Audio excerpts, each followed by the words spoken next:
Bien. Estoy en comunicación con el senador electo, el economista Diego Ávila Navaja, senador electo por el departamento de Tarija y va a integrar la bancada del Partido Demócrata Cristiano, que recordemos que lleva de candidato a presidente en el balotaje a Rodrigo Paz Pereira, el hijo del expresidente Jaime Paz Zamora, que se va a disputar la presidencia con Jorge Quiroga, el expresidente de Bolivia. Diego, muchas gracias por acceder a esta entrevista, muy amable. Muy buenas noches, muy agradecido por el espacio, poder dirigirme a través de las pantallas del medio a nuestro pueblo hermano de la Argentina, ¿no? Muy agradecido, efectivamente. ¿Mm? Primero es importante que cualquier boliviano bien intencionado asuma una tarea legislativa y qué mejor aún alguien que tenga experiencia técnica en un área. Usted es economista de profesión y el gran problema de Bolivia es el problema económico. Yo viví 2 años en Bolivia, veo la falta de dólares, de diésel, el aumento, la inflación, que no se puede conseguir el dólar oficial. En grandes rasgos, ¿cómo se puede mejorar el tema económico desde el Congreso del Estado Plurinacional de Bolivia? Bien, bueno, lo que hay que hacer, nosotros estamos enfrentando como país una crisis sistémica, ¿no? No solo la crisis económica, la manifestación es muy fuerte en la economía, pero obviamente el deterioro del modelo de estos últimos 20 años ha llevado a que tengamos también una crisis institucional muy fuerte. Hay un proceso sistemático de destrucción de las instituciones, de desacreditación de las mismas. La justicia está muy desacreditada, las instituciones que tienen que ver con la seguridad ciudadana también, etcétera. Es decir, eh, lo que vamos a enfrentar es realmente una situación de cambio muy profundo, ¿no?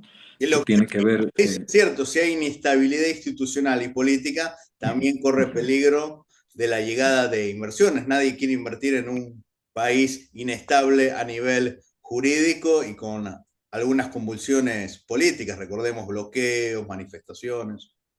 Así es, ¿no? Es decir, todo el contexto de funcionamiento de la economía, de la sociedad, de las instituciones requieren de cambios, cambios profundos. Obviamente la economía tendrá un lugar preponderante.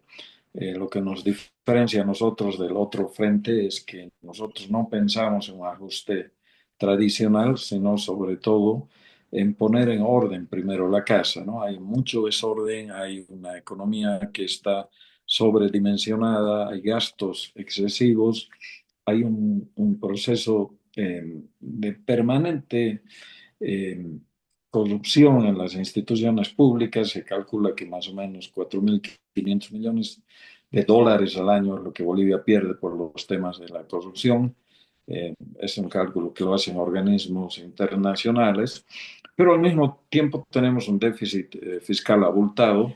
Es el más alto de la región, ¿no? Casi el 12-14%, dependiendo del año. Eso es realmente feroz. Ninguna economía puede vivir con déficit de esas magnitudes. Y el déficit no se debe solo y exclusivamente al hecho de que haya un problema con la base productiva de la economía, sino sobre todo con un desorden institucional. Hay ministerios que tienen asignados una cantidad de recursos y no se sabe exactamente qué funciones específicas cumplen. Tenemos más o menos el 14% del Producto Interno Bruto generado por ese déficit que se orienta, por ejemplo, a empresas estatales deficitarias, ¿no? Por Que no ejemplo, cumplen. FB, EMAPA, No, no, ¿cuál bueno, sería? las que, claro, EMAPA, digamos, no es una empresa, digamos, es una especie, digamos, de De organismo que tal. facilita. Así es, ¿no? Yacimientos no es deficitario, pero puede ser administrado mucho mejor. Necesita inversiones muy profundas para, digamos, retomar el proceso de exploración, explotación de los hidrocarburos en el país. Necesitamos una nueva ley de hidrocarburos que dé seguridad jurídica a las empresas. Y necesitamos también una nueva ley de inversiones que cambie el marco de orientación y de seguridad jurídica. Los inversores puedan retornar los dólares que han salido de Bolivia, eh, eh, para que con eso enfrentemos los problemas que tenemos de déficit fiscal, el problema del dólar, el problema de la falta de gasolina. No es que pensemos nosotros en, como está planteando el otro frente, en endeudar más al país para salir del problema.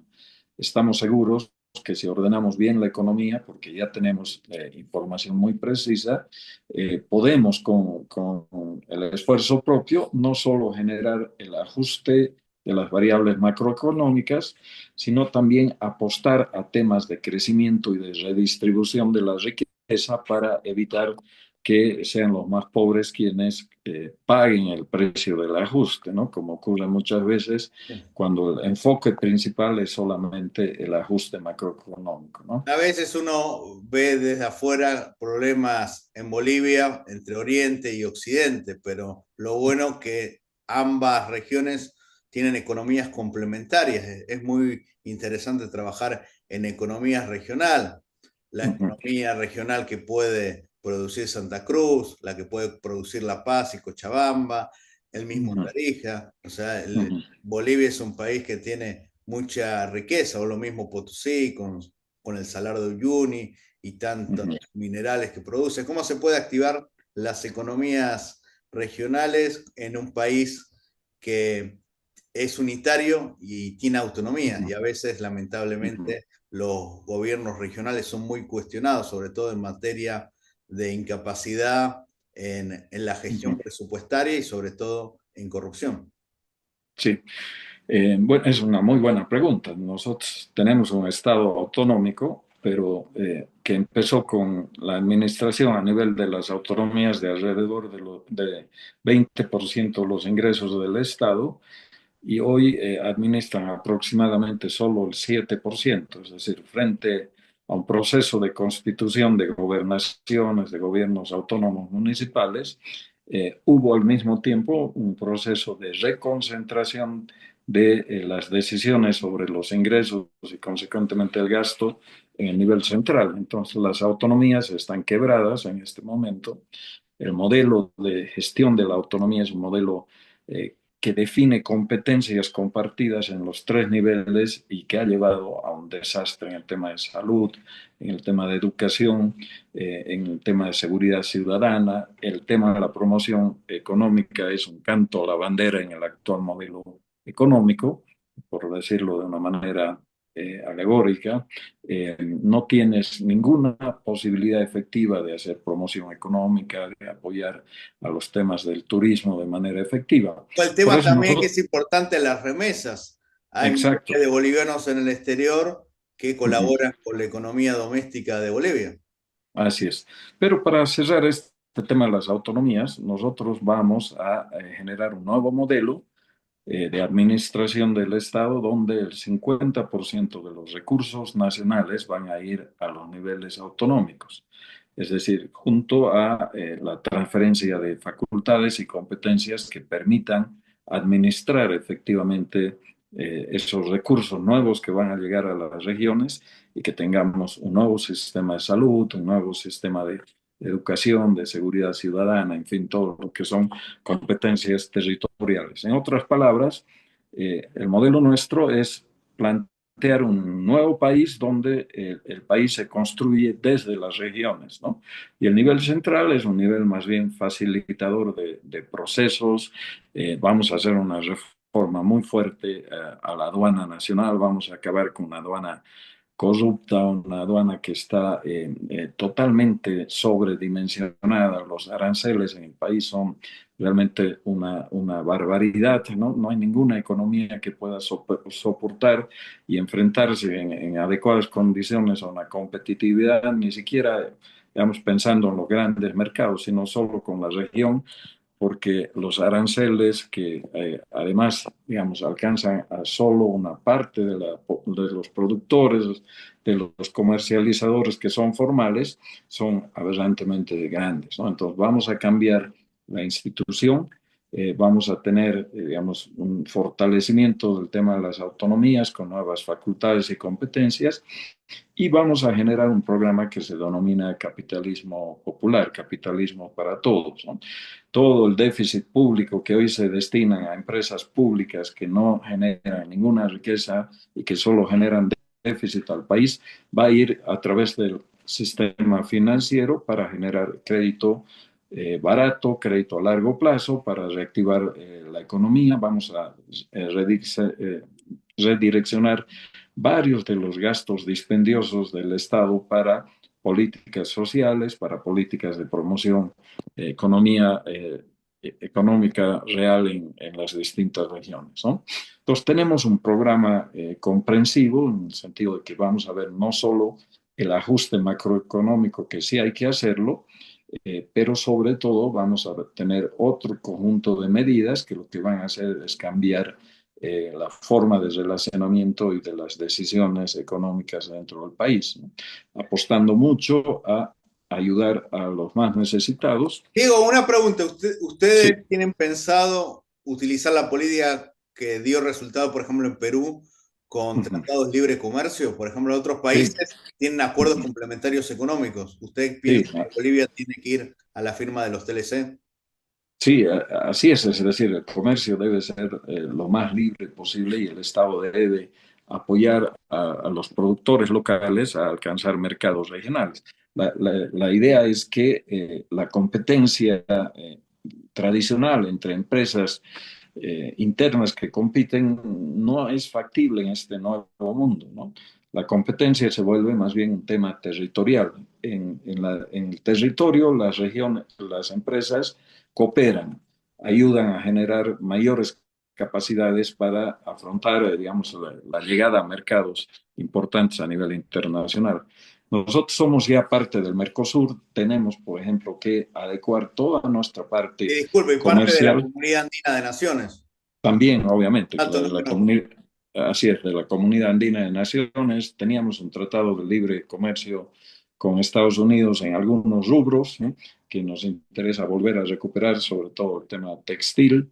Eh, es decir, necesitamos replantear también la integración de nuestro país en el contexto regional, pero también en el contexto internacional. Y para eso vienen las reformas de la aduana, viene la reforma impositiva, hay una serie de medidas que debemos tomar, pero sobre todo una reforma institucional muy profunda que cambie el modelo y la forma en que se ha concebido la economía y la relación de nuestro país con, como digo, el entorno regional, con nuestros países hermanos, y también mirar con mayor apertura a los mercados mundiales.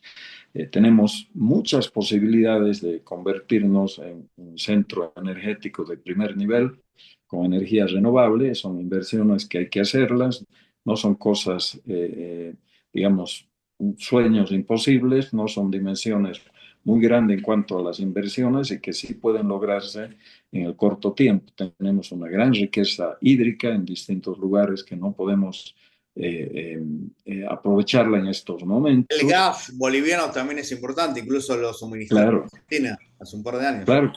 claro que sí. Hemos trabajado ya con grupos de expertos en ese tema y no es, digamos, una locura volver a pensar que muy pronto Tarija o Bolivia podrá autoabastecerse nuevamente de gas, gasolina, diésel y podrá generar excedentes para volver, digamos, a exportar en condiciones favorables. Necesitamos para eso, como le digo, una nueva ley de inversiones que dé seguridad jurídica a quienes vienen a invertir en el país. Y necesitamos también una nueva ley de energías en general y particularmente en el tema de los hidrocarburos, ¿no? Muchísimas gracias, espero poder entrevistarlo cuando asuma el cargo y lo mejor para Bolivia. Ahora no hay que elegir, hay que optar. Es la opción de Rodrigo Paz, que fue un buen alcalde, además es el hijo de un expresidente prestigioso para Bolivia, y Edman Lara, que es un hombre bien intencionado, quizás no tiene mucho conocimiento académico, pero fue muy valiente en denunciar mucha corrupción dentro de la policía boliviana. Bueno, muy Muchísimas agradecido a usted, Juan. Mire, nosotros tenemos realmente un nuevo modelo, tenemos un programa de gobierno muy serio, pero además contamos con un elemento central frente a nuestros competidores. Nosotros tenemos una base de gobernabilidad muy importante, ¿no? Tenemos mayoría en el Senado, en la Cámara de Diputados, pero sobre todo tenemos un contacto muy estrecho con el pueblo, ¿no? Y estamos trabajando directamente con la gente para hacer conocer las medidas, hacer que la gente sepa lo que va a venir y se vayan sumando estas acciones. También recoger de parte de la población lo que son sus demandas. Muchos de los temas que estamos planteando para convertirlos en políticas los hemos recogido de esa cercanía con el pueblo. Yo le agradezco infinitamente el espacio que nos da, que nos permita hacer conocer a nuestros hermanos en Bolivia o en la Argentina, perdón, a nuestros hermanos bolivianos en la Argentina, pero también a nuestros hermanos argentinos sobre lo que estamos planeando, sobre lo que vamos a hacer en nuestro país si el voto nos da la preferencia el 19 de octubre. Muchísimas gracias.